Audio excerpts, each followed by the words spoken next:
प्राचीन काल की बात है। अयोध्या के राजा दशरथ के 4 पुत्र थे, राम, लक्ष्मण, भरत और शत्रुघ्न। राम राजा दशरथ के सबसे बड़े पुत्र थे और उनकी माता का नाम कौशल्या था। राम बचपन से ही बहुत ही बुद्धिमान और शीलवान थे। राम की शिक्षा के लिए राजा दशरथ ने अपने गुरु वशिष्ठ मुनि को नियुक्त किया।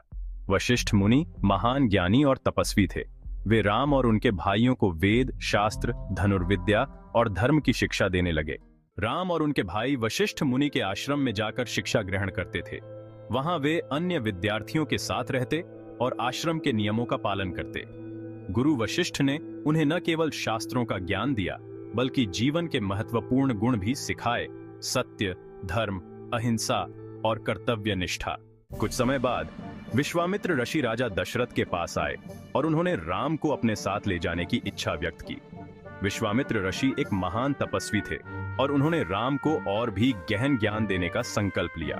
दशरथ ने अपनी स्वीकृति दे दी और राम, लक्ष्मण के साथ विश्वामित्र ऋषि के साथ चले गए।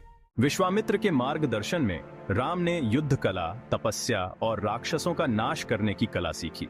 उन्होंने ताड़का, सुबाहु और मारीच जैसे राक्षसों का वध किया और ऋषियों की रक्षा की।